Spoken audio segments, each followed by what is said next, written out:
नमस्कार दर्शकों, आज मैं आपको जीवित वाहन भगवान की वह चमत्कारिक घटना सुनाने जा रही हूँ जिसे सुनने और सुनाने वाली माताओं बहनों के पुत्रों की आयु लंबी हो जाती है।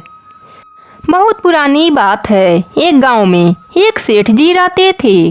उनके घर में सेठ और उनकी पत्नी रहते थे। दोनों में बहुत ही प्रेम था।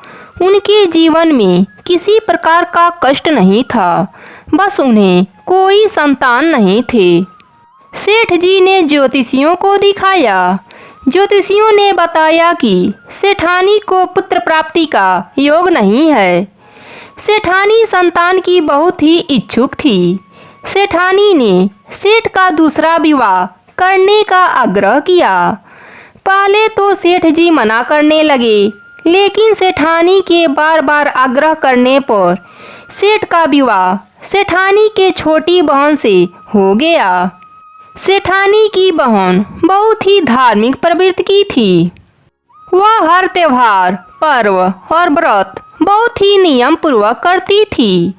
शादी के बाद वह ज्यूतिया का व्रत भी नियम पूर्वक किया।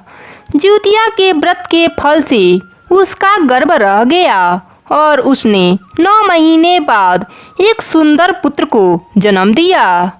बच्चे के जन्म से सेठ और उसकी दोनों पत्नियां बहुत खुश हुईं। उनके दिन बड़े आराम से बीत रहे थे, लेकिन कुछ दिनों बाद बड़ी सेठानी के मन में कुविचार ने जन्म ले लिया। वह सोचने लगी, मेरा तो इस घर में कुछ भी नहीं है, सब कुछ छोटी का है। मेरे पति पर भी अधिकार जमा लिया है और संतान भी उसी का है। यह कुविचार उसके मन ही मन उसे खाने लगा। इधर छोटी का बालक धीरे धीरे बड़ा हो रहा था। अब तो बड़ी सेठानी के मन का कुविचार एक विशाल वृक्ष का रूप ले लिया था।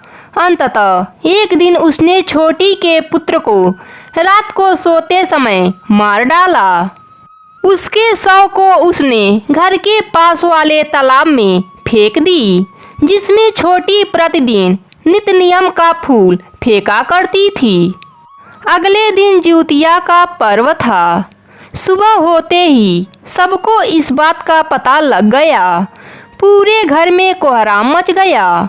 सेठ सिर पीट पीट कर रोने लगे, लेकिन छोटी सेठानी ज्यूतिया भगवान के आराधना में लीन रही, जैसे कि कुछ हुआ ही ना हो।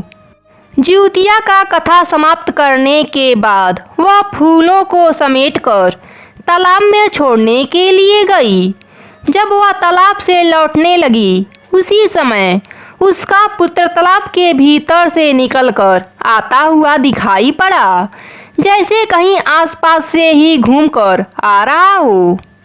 उसी समय जीवित भगवान प्रकट होकर छोटी सेठानी से वर मांगने को कहने लगे और बड़ी सेठानी के करतूतों से उसके शरीर में कीड़ों का वास कर दिया, जिससे बड़ी सेठानी को असहनीय कष्ट हो रहा था। उसके शरीर में कीड़े पड़ गए थे। कीड़े उसके शरीर को चलनी बना रहे थे। छोटी सेठानी ने हाथ जोड़कर कहा, प्रभु, यदि आप मुझसे प्रसन्न हैं तो मेरी इस अभागिन बहन को क्षमा कर दीजिए। इसके शरीर को कष्ट मुक्त कर दीजिए। उसने बड़ा पाप किया है, किंतु आपकी दया से मेरा पुत्र मुझे वापस मिल गया। अब आप उसे कष्टों से मुक्त करें। तब ज्यूतिया भगवान ने बड़ी सेठानी को कष्ट मुक्त कर दिया और अंतर ध्यान हो गए। छोटी सेठानी जब घर आई तो बड़ी सेठानी उसके पैरों पर गिर गई और क्षमा मांगने लगी। छोटी सेठानी उसे क्षमा कर दिया। रात में सभी ने मिलकर ज्यूतिया भगवान की कथा कही। हे ज्यूतिया भगवान, जैसे उस छोटी सेठानी के पुत्र की रक्षा किए, वैसे ही हम सबके पुत्रों की रक्षा करना। जय हो ज्यूतिया भगवान की।